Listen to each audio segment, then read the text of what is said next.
אשרי האיש אשר לא הלך בעצת רשעים ובדרך חטאים לא עמד ובמושב לצים לא ישב. כי אם בתורת אדוני חפצו ובתורתו יהגה יומם ולילה. והיה כעץ שתול על פלגי מים אשר פריו ייתן בעיתו ועלהו לא ייבול וכל אשר יעשה יצליח. לא כן הרשעים כי כמוץ אשר תדפנו רוח, על כן לא יקומו רשעים במשפט וחטאים בעדת צדיקים. כי יודע אדוני דרך צדיקים ודרך רשעים תאבד. מזמור לדוד, אדוני מי יגור באוהליך מי ישכון בהר קודשך. הולך תמים ופועל צדק ודובר אמת בלבבו. לא רגע ללשונו, לא עשה לרעהו רעה וחרפה לא נשא על קרובו. נבזה בעיניו נמאס ותראה אדוני יכבד. נשבע להרע ולא ימיר, כספו לא נתן בנשך ושוחד על נקי לא לקח, עושה אלה לא ימות לעולם. מזמור לדוד, אדוני רואי לא יחסר בנות דשא ירביצני, עמי מנוחות ינעלני. נפשי שובב ינחיני במעגלי צדק למען שמו. גם כי אלך בגיא צל מוות לא ירא רע, כי אתה עמדי. שבטך ומשענתך המה ינחמוני, תערוך לפני שולחן נגד צורריי, נשענת בשמן ראשי כוסי רוויה. אך טוב וחסד ירדפוני כל ימי חיי, ושבתי בבית אדוני לאורך ימים. We'll ask from Jacob to come up and to lead us with the English translation of chapter 23 in the book of Psalms.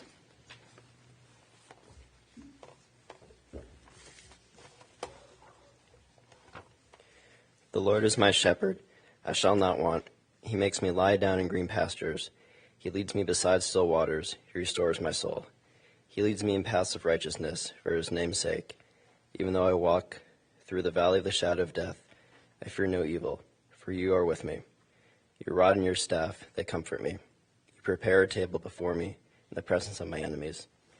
You have anointed my head with oil. My cup overflows. Surely goodness and mercy shall follow me all the days of my life, and I shall dwell in the house of the Lord forever. There is a tradition from the Baal Shem Tov that you read your chapter of your age in the book of Psalms. If somebody is 20 years old, you read chapter 21 because he's already in the 21st year of his life. Then Reva was 86, she read, and the family read chapter 87 for her. That I'm going to read the chapter in Hebrew, and then Jeremy will come and read it in English. לבני קורח מזמור שיר יסודתו בהררי קודש. אוהב אדוני שערי ציון מכל משכנות יעקב. נכבדות מדובר בך עיר האלוהים סלע. אזכיר רב ובבל ליהודי, הנה פלשת לצור עם כוש, זה יולד שם. ולציון יאמר איש ואיש יולד בה, והוא יכונני העליון. אדוני יספור בכתוב עמים, זה יולד שם סלע, ושרים כחוללים כל מעייני בך. Jamie?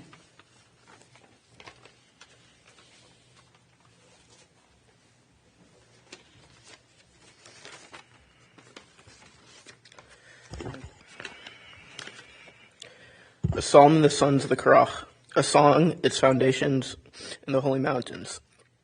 Adonai loves the gates of Zion more than all the dwellings of Jacob. Glorious things are spoken of you, for you are the city of God, Selah. I will make mention or have in Babylon to my friends. Behold, Priscilla and Tyre with Crush, and one was born from there.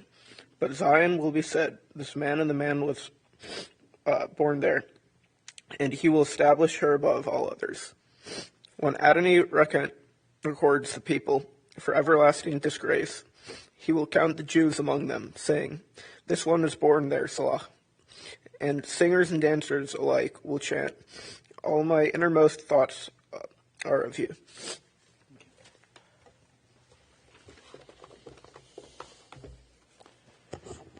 Reva Leizman was not just an individual. Reva Leizman was an institution. Yes, she was married to Archie for 66 years. She was his wife. She was a mother of 3 children, Danny and Julie, Amy and Bruce, John and Michelle. She was a grandmother of 10 grandchildren, Kenai Nore, Rachel, Ben and Lauren, Jacob, Eliana and Max, Amanda, Jeremy, Megan and Matthew. But she was much more than that. She was a woman full of life, energy, that is accomplished in your lifetime what 10 people accomplish. I knew her for at least 25 years since the goods started to come, and Archie and Reva used to come to services periodically. And always when she came, it was always a smile on your face. She always has a compliment to give me. I look forward for you coming to shul. Somebody will give me a compliment for my speech. Nobody says anything. They're dead.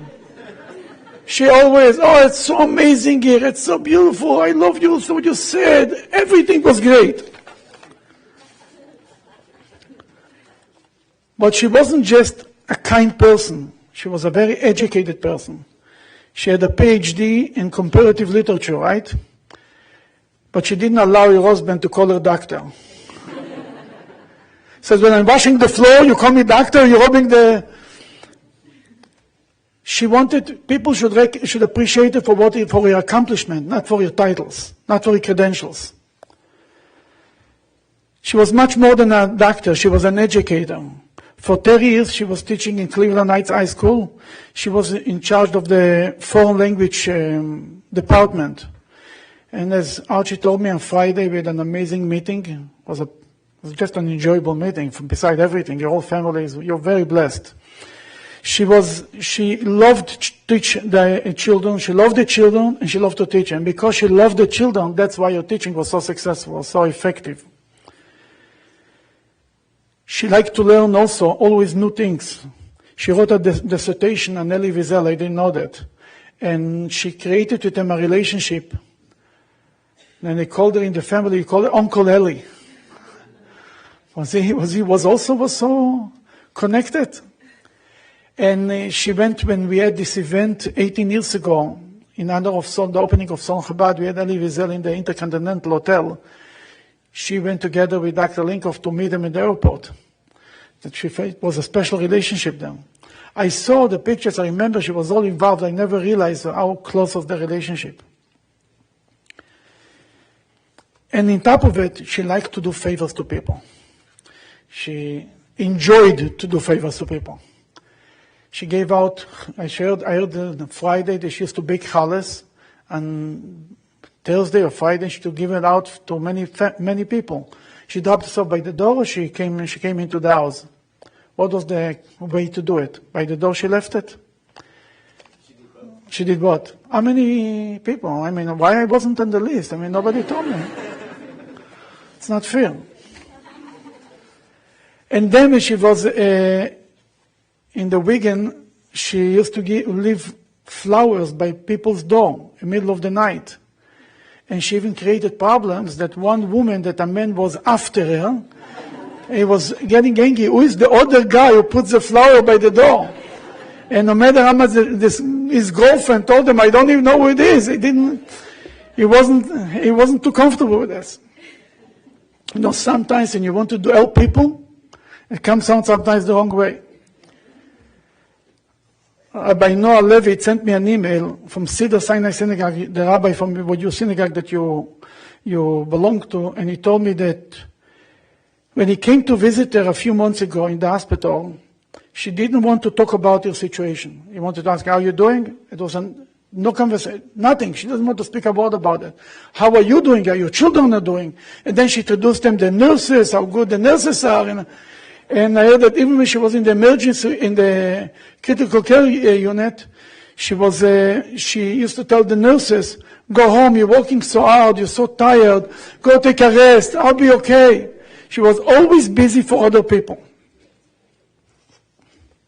She had a book club, she was running for 10 years, I think, and I'm sure she read every book a few times before she was introducing it to other people. I remember visiting her in the hospital maybe 10 years ago. She had something, she had heart surgery or something. And I came to the hospital talking to her. She was full of smiles and excitement. It was a very intelligent conversation, an enjoyable conversation. I felt that I enjoyed it more. I came to get comfort from her than giving her this. Rabbi Levitt also told me, he compared it to Miriam last week in the Parsha. Moses and Aaron's sister died. We read about the death of Miriam. Miriam was known for two things. She led the Jewish women with dancing after the splitting of the sea. She was full of joy. And Miriam was giving water, was a very nurturing person. And he felt that was Reva. She was like this. But I think Reva was much more than that. She was the ultimate Jewish woman. She learned and she was an educator. She taught other people. She raised a beautiful family. And she loved to give everything to everyone with joy, with a smiley face. Reva and Archie were married for 66 years. It started with a blind date, right? What was a good deal. It was a very beautiful marriage, a very happy marriage. As I told you when I saw you, when you came to visit you in the hospital, if the rabbi would tell you under the chuppah that's a deal for 66 years, you would take it, right? But the truth is, it's not over. The body got tired, couldn't handle it. But the neshama, the relationship continues on forever. You and Reva will be married forever. It's a bond that goes on forever and ever and ever. It's just a different way of communication. But Reva is still alive in her spirit, and that's we continue to have a connection. That's why we say Kaddish. That's why we do good deeds in the memory of a person who dies, because there is somebody there that we have a connection. The difference is that a person after he dies, he cannot do mitzvahs. Reva cannot deliver chales in heaven. There is nobody hungry there. But when we do mitzvahs on her behalf, we like deposit in her bank account. That this is the way we have a relationship with her. And she can do something for us. She's closer to God. She can pray to God on our behalf. Then this relationship that you and the kids and the grandchildren have with Reva, and all of us who are here, and many, many, many more people who are not here, will continue forever. We'll have now the children speaking, and then a representative of the grandchildren. I'll ask from the oldest one, from Danny, to come up and to say a few words.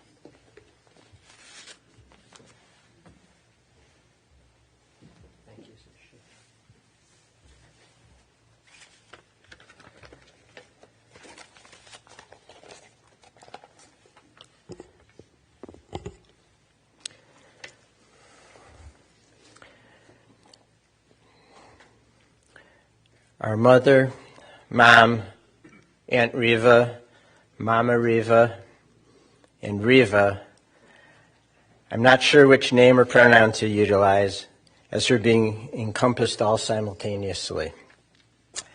I'd like to thank you for being here in person and remotely to recognize our mother's life and to comfort us and each other as we mourn her passing.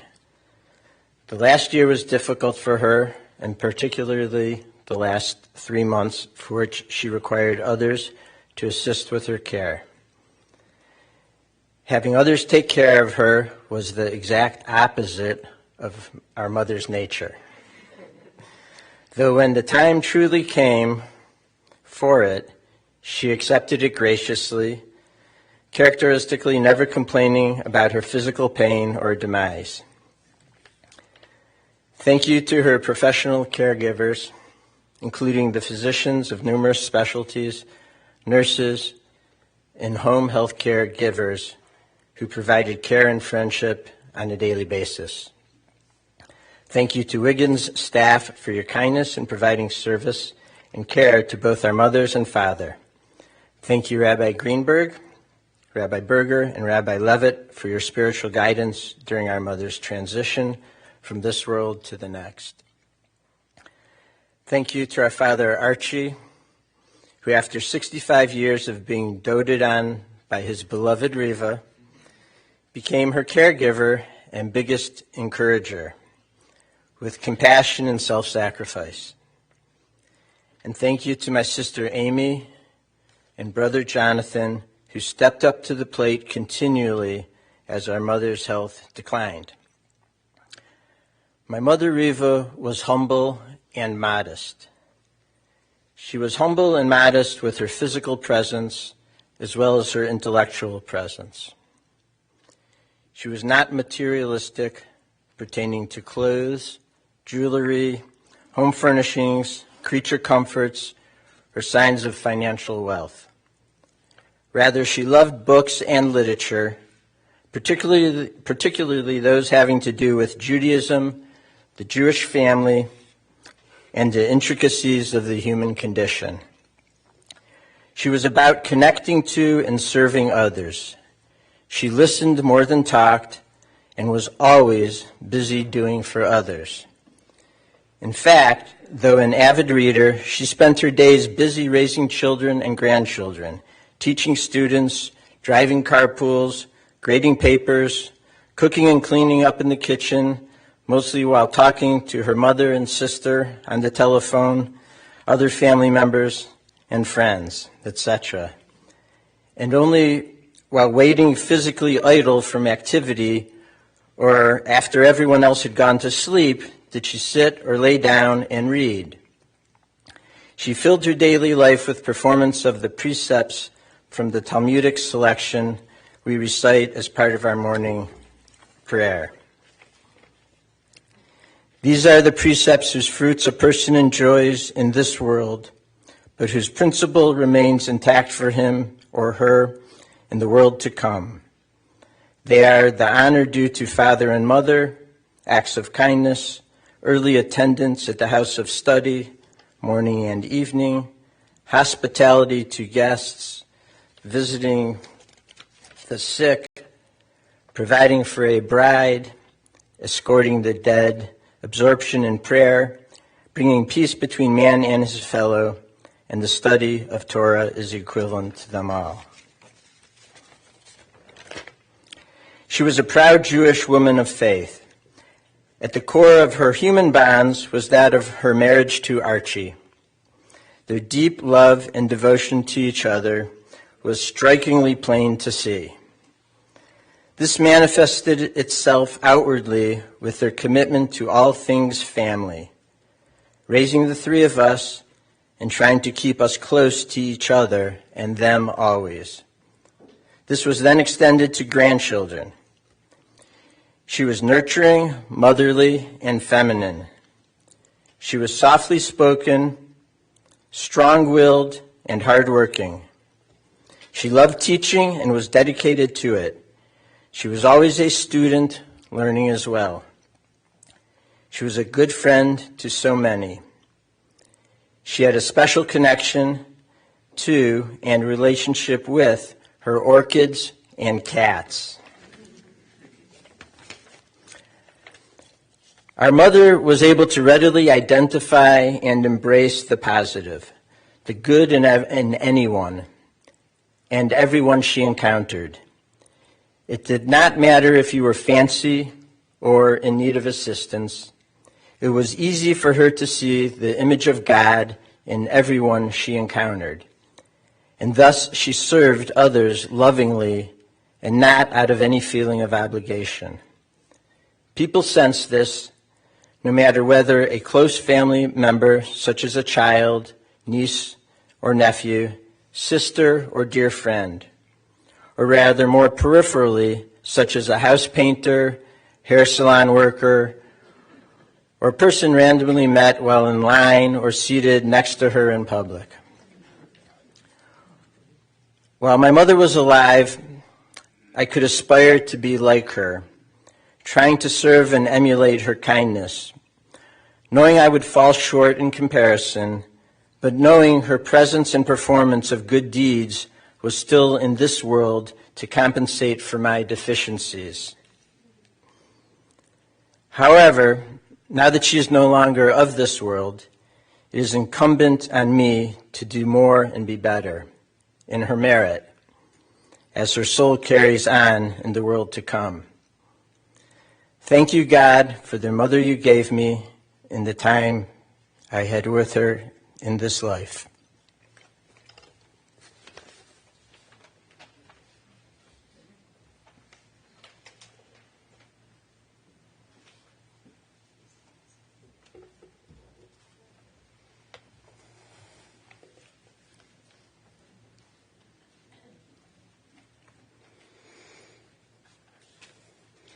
Thank you, everyone, for being here today. On behalf of my dad, my brothers Danny and John, and myself, I want to express our extreme appreciation and thanks to Tammy, John, Mimi, Nicole, and Cece, who helped care for my mom during the last several months. They were the ones on some of the recent harder days who managed to bring a smile to my mom's face. My brothers and I are also so appreciative and have so much gratitude for the many friendships, some new and some renewed, that my mom and dad have formed at Wiggins. The love and support their Wiggins friends have provided to my mom and dad and continue to give to my father has given them so much strength and joy. And to our wonderfully big, close, extended family and friends, thank you for being such a meaningful part of our lives and my mom's life. As the only daughter in the family, my mom and I had a very special relationship. I think my husband Bruce only realized how special it was after we got married and he discovered that my mom would faithfully call me every night around 11 p.m. when we were inevitably going to sleep to say, "Are you still up? Good night. I love you. I'll talk to you tomorrow." I never fully appreciated it until I became a mom that my mom was absolutely my best role model, who in her kind, humble, incredibly determined, and stubborn ways, with her strong intellect, always gave of herself with an endless amount of energy, compassion, love, and joy.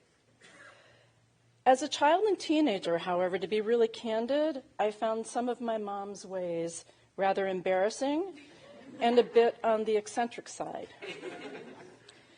She drove with 2 feet, one on the gas pedal and one on the brake. She would roll down her window when she drove by students fighting or loudly cursing on their walk home from school and tell them to stop it. Driving out of the parking lot of Russo's grocery store in Cleveland Heights on Grandview, on more than one occasion, she stopped her car, insisting an elderly lady walking up Grandview Hill, wheeling a cart filled with groceries, get in her car so she could drive them home. At the time when I really disliked going to Hebrew school, I cannot tell you how much I disliked it, my mom often came to Silver's Temple with us and worked on her dissertation in the library while we were in class. Now that was really embarrassing. My mom refused to dye her hair after it prematurely grayed soon after John was born. She took her cats for a walk in strollers. She never went anywhere without a book. She regularly stayed up until 1 or 2 in the morning working on her dissertation when Danny, John, and I were young, grading papers when she was a teacher, and reading or writing letters and sending emails when she retired. She then took multiple cat naps each day, wherever and whenever she had a few minutes sitting down. Yet she never seemed to miss any conversation while, as she said, she was resting her eyes. She befriended everyone, including the police officers who one summer patrolled the corner of our street in Cleveland Heights every night after there had been bike thefts. My mom welcomed the policemen to our home during breaks and after their shift with coffee and donuts. My mom taught and gave me so much love and support. Growing up, she encouraged my love for writing, literature, learning the cello, horseback riding, and travel. She encouraged me to go to law school and take my first job as a lawyer in Los Angeles, knowing how hard it would be for her to see me on the West Coast. And she always made time for me to talk and listen, and of course, to edit my papers. While in high school, sometimes late at night or early in the morning, when I was really tired, and I know she was too, but I had an impending paper deadline, I would dictate to her and she would type. Or sometimes I wouldn't dictate and she would just type. But mostly we got A's. But the thing that's amazing is, just as with our immediate family, my mom showed that same love and care and devotion to her many nieces, nephews, cousins, friends, and students. And when Danny married Julie and John married Michelle and I married Bruce, John, Michelle, and Bruce became her children. And Julie and Michelle became my sisters. Bruce and I have been so fortunate to live just a 10-minute drive from my parents over our entire marriage. When we had our first child, Jacob, I was totally clueless. I had never changed a diaper. I really hadn't. I wasn't a babysitter when I grew up. But during the next 3 years, Eliana and Max came along, and my mom jumped in full force to help out, even though she initially was teaching full-time. She would often stop by so I could take a nap, go exercise, or we could just visit.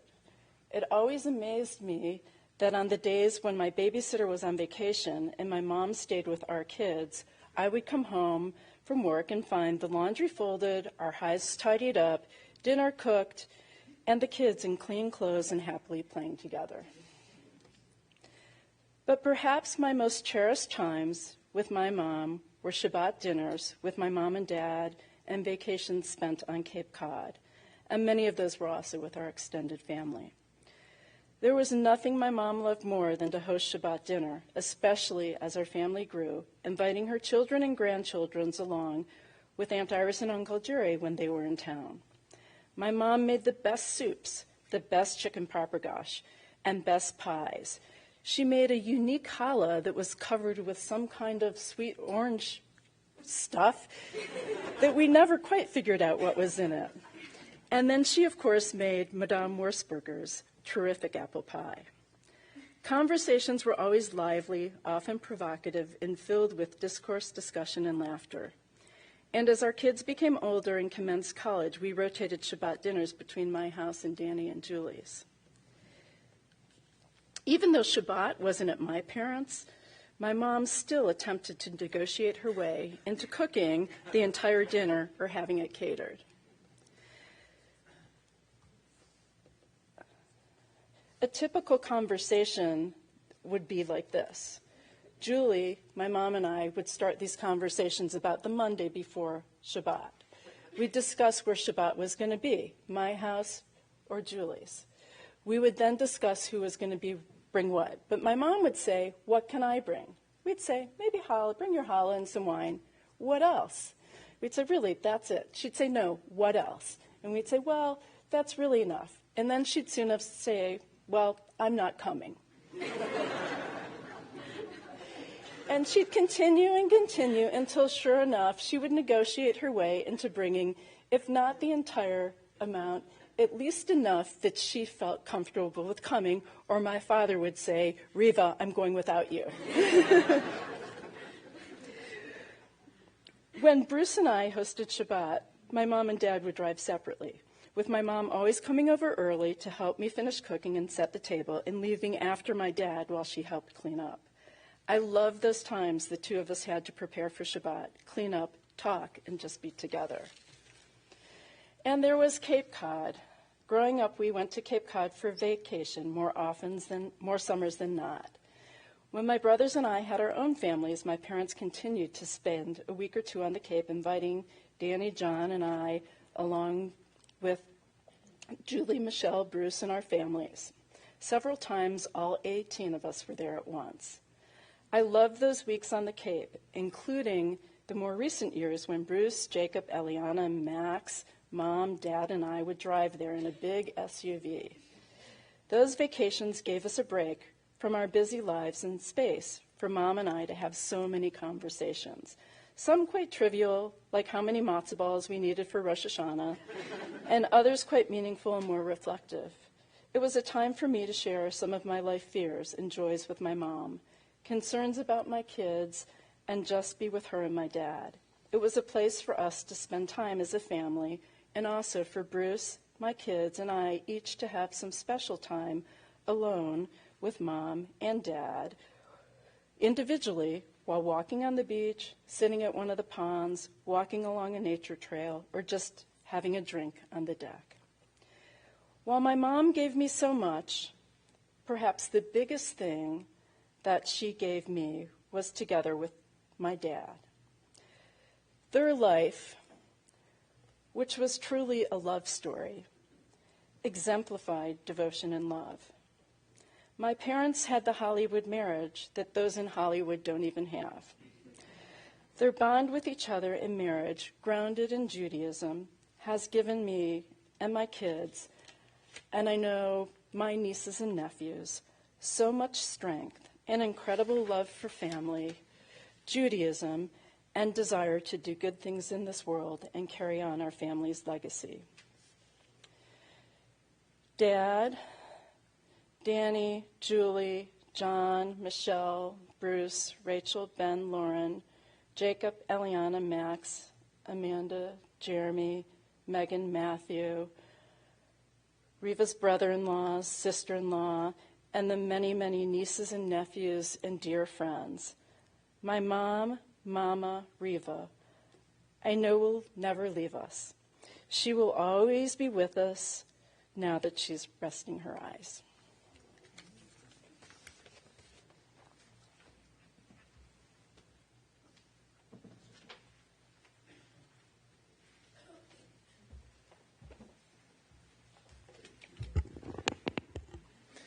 As you can tell, when you're the youngest of three, sometimes by the time they get around you, there isn't a whole lot left to say or do. Prone to mischief, Mom, nonetheless, had a soft spot for me.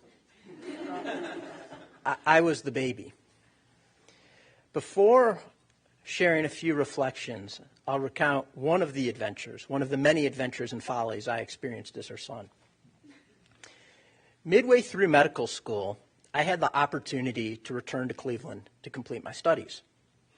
I moved back in with Mom and Dad. The arrangement came with a decent-sized bedroom, utilities, meals, laundry service, cable TV, and a window air conditioning unit. Rent was free. It was a pretty good deal. There were two drawbacks, though. One, it did not come with a covered parking space. And two, I'll have to explain. When Michelle, who is now my wife, and I had been dating for several months, Reva decided to invite her over for dinner. After a hearty meal, Michelle and I retired to the den and turned on the television. At that point, unbeknownst to anyone else, I decided it would be an opportune time to try and get a little fresh with her. I went upstairs. Archie was already in bed, watching boxing. I said, "Dad, do not come downstairs." He nodded dutifully. Reva was folding towels. I looked at her and said, "Mom, do not come downstairs. Whatever you do, don't come downstairs. Just no matter what, don't come downstairs." So I returned to the couch.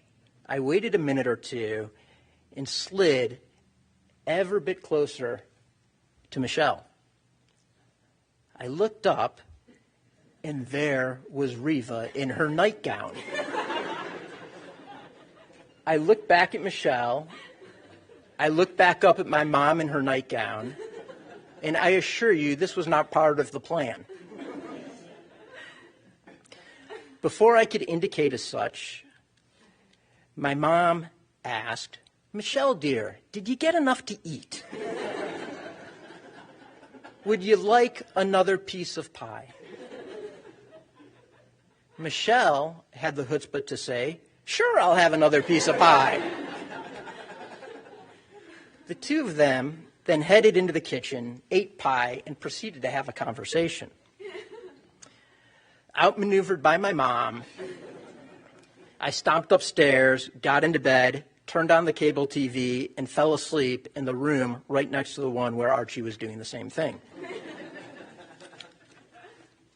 To say Reva was a phenomenal mother is an understatement.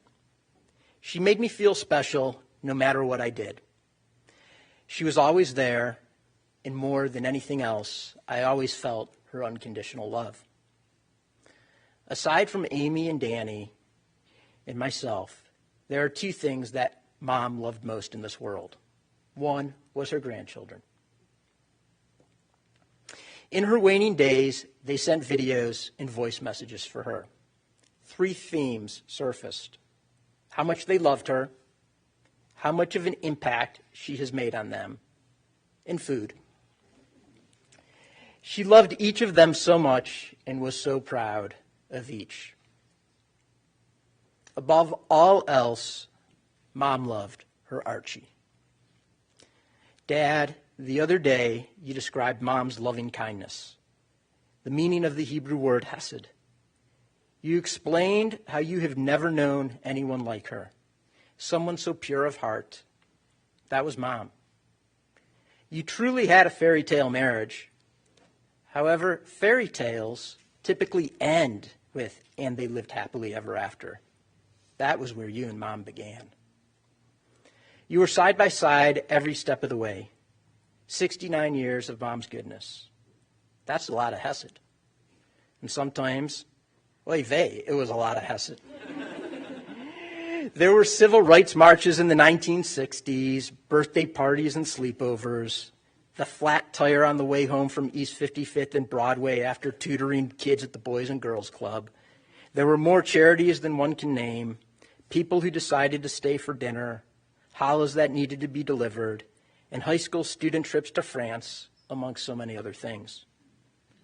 She spent a lot of time in the kitchen and a lot of time on the telephone with Aunt Iris and Grandma. If it lasted another 69 years, it still would not be long enough.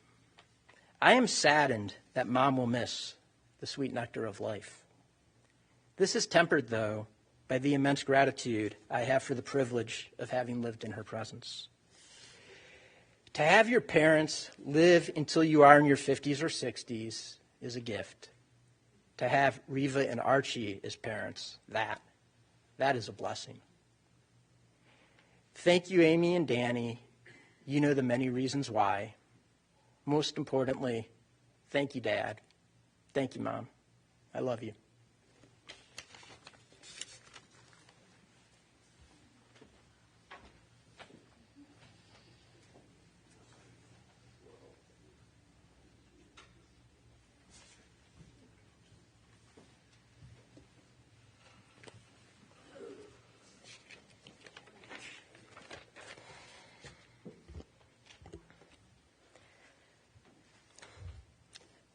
Thank you all for coming.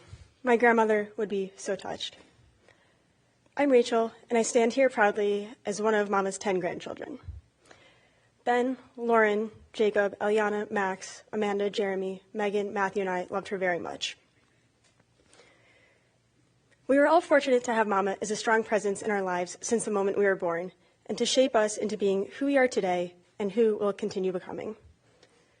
Growing up, she was always there for us, driving us, with both feet on the pedals, to music lessons and sports practices, getting out of the car to wildly wave at us when she would pick us up from school, making crepes for every sleepover at their house, rooting us on at our many sports events with the cowbell in hand, and taking us, with a purse full of snacks, to musicals and every performance of Fiddler on the Roof that Cleveland had to offer. She was our biggest cheerleader, a confidant with our secrets, a trustworthy advisor, and our favorite source of chocolate. We are lucky to have Mama, or Mama Monkey, as we affectionately called her, as our grandmother, and we are often told so. When we'd be out and about with her, we'd frequently run into a former student of hers, and they would have the best things to say about Mama and her impact as a teacher. We could see her passion for her work, and it mattered. Mama was dedicated to education, a value she imparted on all of us as she encouraged us with our studies and helped us with our schoolwork, including a few papers on her favorite topic of Uncle Elie Wiesel, and we're still not sure how we didn't get an A+ on those assignments. Always humble, Mama was one of the smartest people we knew. She continued learning new things throughout her life, such as piano and swimming, and she never stopped teaching others, whether it was the young girls she read with on the phone every week or her book club, which she led with the thorough preparation of a college professor.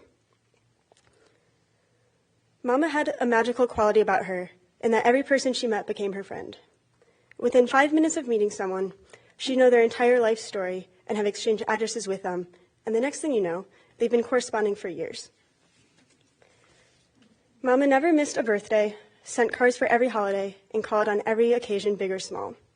She mailed us challah, matzo ball mix, and brownies to college on many occasions, keeping the post office in business.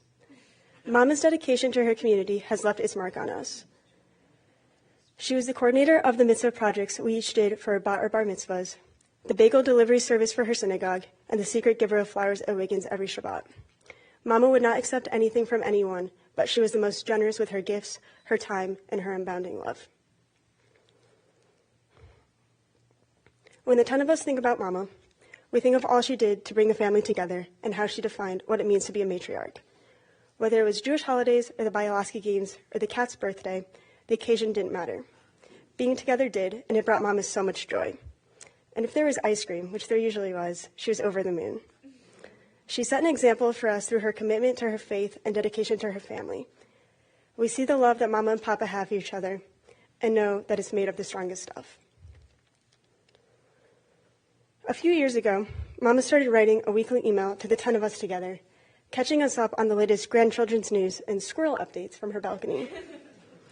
Mama had a powerful force of bringing us all together, even though we were spread across several cities.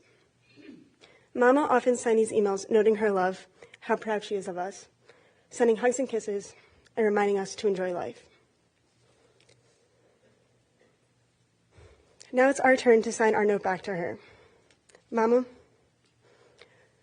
we thank you for your legacy that lives on with each of us, and we are so proud to be your grandchildren. We love you very much and send hugs and kisses. We know you're always looking upon us. Thank you all again for being here today with us.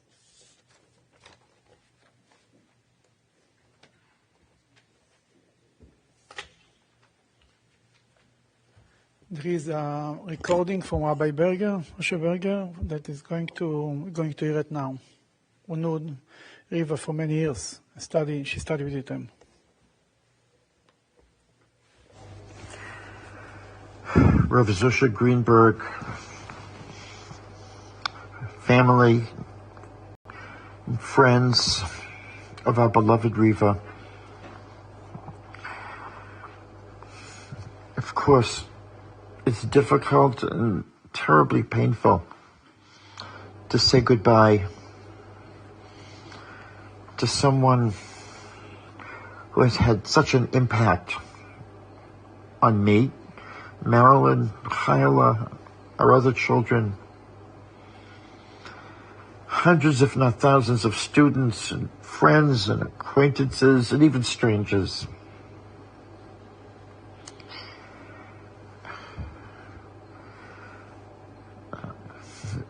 When a special person leaves us, it's not just that this person is gone, it's that the world is not the same. The universe has a dent in it. It hurts. I think I just want to make 2 brief points. One is, Reva understood that values are not here to enhance the world, but the world exists so that values can be actualized. Her whole being was devoted to actualization and realization of values. That's my first point. It wasn't a side thing. It wasn't her goodness was not an enhancement. Her being was an opportunity to generate goodness through her own behavior and generating by inspiring others. My second point is she understood that to be fully human, you have to be a learner. You have to be a lifelong learner. You have to be a person who takes classes and takes notes and reviews the notes even in her 80s. Amazing. You have to be a person who, even when she's tired and weak, looks for opportunities to teach and finds them. And is able in her teaching to enlighten sophisticated adults and little children who have learning disabilities. The whole gamut. Who else is like this? Chaval al da'avtim v'lo mishtakchim. Woe unto us when someone like this leaves and you can't find a replacement. Everybody's unique, but some people are really, really irreplaceable. And she lived a full life. We still have to mourn and grieve. If not for her, then for the values that she's generating, where will we find them?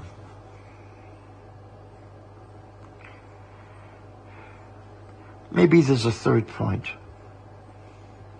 When I think of Reva, I think of Rashi commenting on the death of Sarah. The Torah says she was 100 years and 20 years and 7 years, rather than 127 years. Repeats years 3 times. So she had the wisdom of a 100-year-old woman, life experience. But she had it even when she was 20, perhaps even when she was 7. And she had the purity and the innocence of a 7-year-old. And she had the charm of a beautiful young woman in her 20s. This really was Reva. The universe is dented.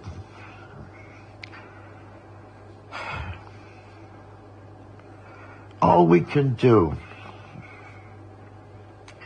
is really spend a lot of time thinking about her impact on us and on the world. And as we continue to be inspired by her memory, may these thoughts contribute to making us better people. Reva, we'll miss you terribly. But in our hearts and in our souls, we're not going to let you go.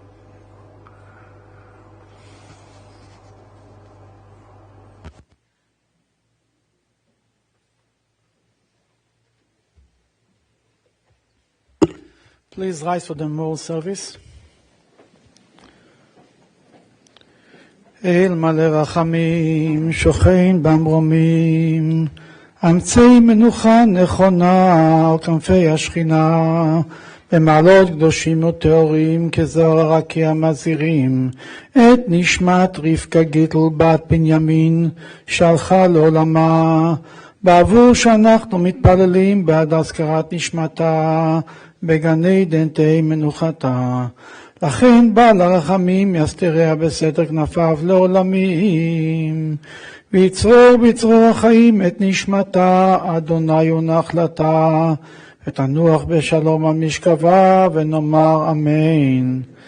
God, full of compassion, who dwells on high, grant proper repose on the sheltering wings of your presence in the lofty levels of the holy and the pure, who shine as the brightness of a firmament into the soul of Rivka Gittel Bas, daughter of Binyamin, who has gone to your world.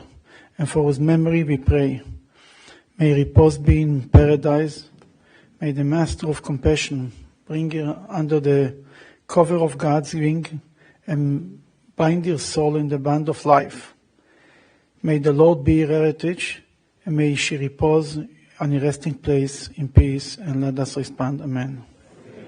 May be seated.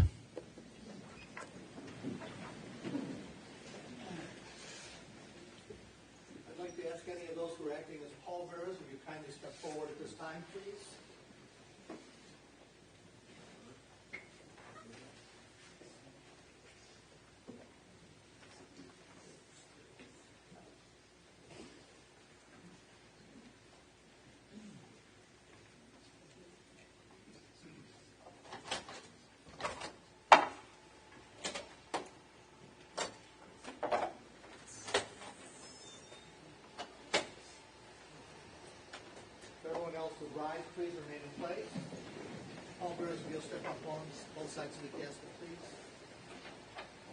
Family members, following directly behind the chest, going directly up toward the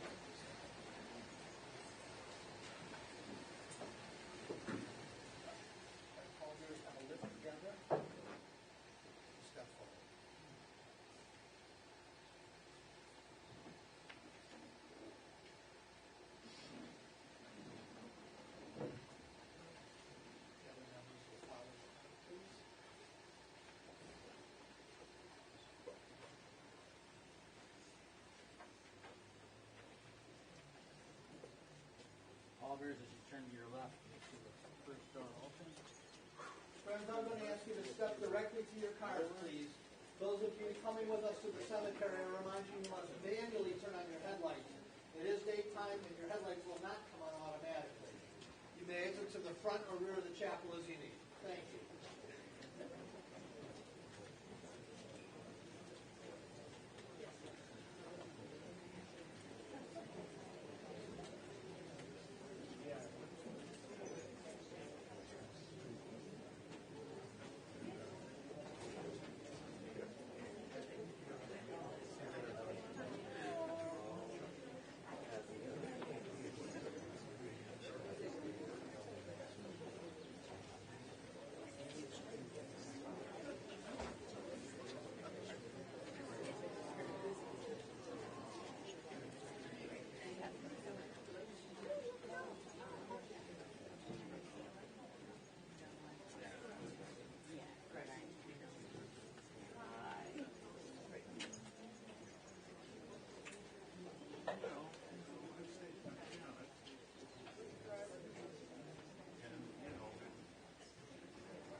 I'll tell you what, absolutely. I know.